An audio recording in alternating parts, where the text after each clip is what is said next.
Lime powder is a white powdery substance with calcium carbonate as its main component.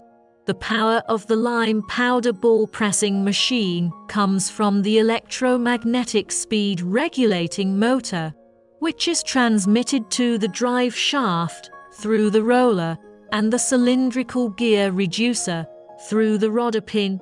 The movable shaft and the forced shaft run synchronously through the open gear.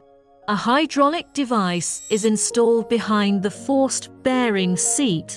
Spiral feeder is driven by electromagnetic speed regulating motor through the worm gear reducer rolling. Press the pressed material into the main feed port.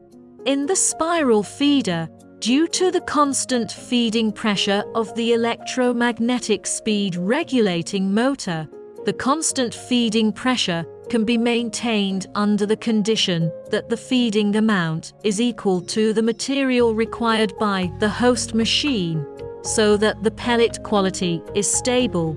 If the feeding amount is too large, the feeding device is overloaded, and the feeding amount is too small,